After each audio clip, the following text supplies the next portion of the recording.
sont heureux. Grâce à leur ténacité, des villageois mayennais d'Orgères, à la limite de l'Orne, ont réussi leur coup. Faire sortir en DVD un film tourné dans leur village au début des années 60, mais censuré par l'État. Imaginez plutôt.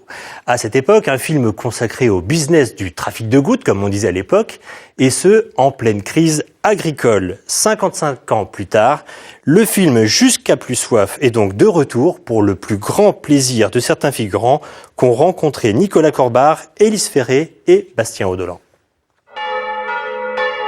Ce jour-là, à Orgères, il y a du pèlerinage dans l'air. Et on va passer par où tout le monde sortait là. Ah ben oui, tout le monde venait là, les flics étaient là, machin, vas-y donc. 55 ans après le tournage du film de Maurice Labro, la voiture montait la route et chacun se souvient encore du petit rôle qu'il a joué. En 1961, Henri Lemaître avait 25 ans. Aujourd'hui, il en a 80. J'étais avec deux personnes. La voiture de l'inspecteur des fraudes voulait passer, on l'empêchait de passer. Alors on marchait devant et tout de suite on se tournait quelquefois pour le menacer, quoi. C'est un très bon souvenir, oui. Oui. Le curé est venu ici et à droite c'était l'école. La fenêtre de droite c'était l'école, voilà. Hein. Le curé fait tout le trajet là. Nous on reste en bas, mais lui... François et Daniel, eux, jouaient les enfants de chœur. On était 4 en tout, Daniel, moi. On était tous enfants de cœur à cette époque-là. Oui. C'est que dans les petites communes c'était ça. C'était un événement de voir le film, puis les acteurs quoi, qu'on n'avait jamais vu. Moi j'avais pensé que ça allait plus se tourner ici. Hein. Un petit bled comme ça, paumé disons, voilà. Oui. Retour en 1961. Ce jour-là, les habitants de Mortagne n'avaient que 2 distractions. Le passage de Tour de France et le film de Maurice Labro qui se déroulait à Mortagne même. L'équipe de Maurice Labro sillonne les routes de l'Orne et de la Mayenne pour tourner un film sur le monde paysan. À l'affiche de Jusqu'à plus soif, Pierre Michael, Juliette Méniel ou encore la toute jeune Bernadette Lafont.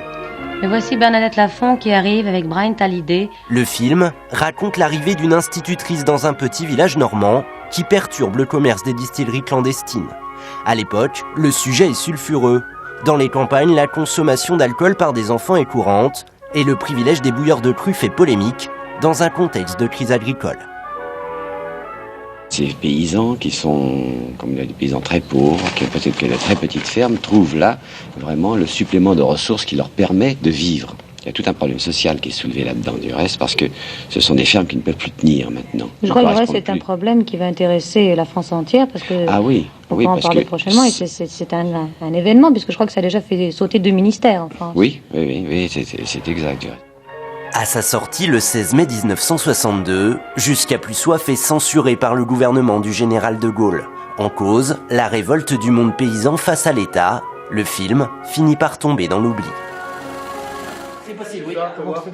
Retour à Orgères, où les villageois se sont réunis autour de leurs souvenirs. Bernadette Lafont aussi était bien. C'était ses yeux surtout qui...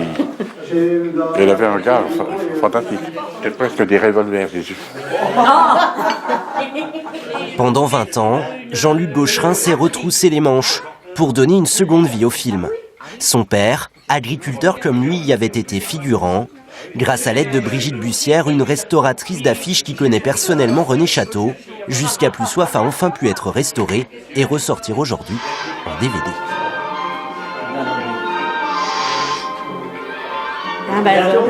Le petit cousin, Boris Samoutier. Dans les journaux, c'était en grand titre. Se tourne un film Jusqu'à plus soif à Orgères. Qu'est-ce qu'on dit pas d'Orgères? C'était pas Lignières, hein, c'était Orgères. J'entendais tout le monde en parler. De toute façon, mon père a joué dedans, donc c'était logique qu'on essaie de le retrouver. Puis censuré, on savait qu'après on ne le reverrait jamais, quoi. Donc on a réussi quand même à lever des barrières, et puis c'est bien. C'est tous les anciens qui ont été dedans, donc c'est notre patrimoine, quoi. Donc il fallait absolument le retrouver.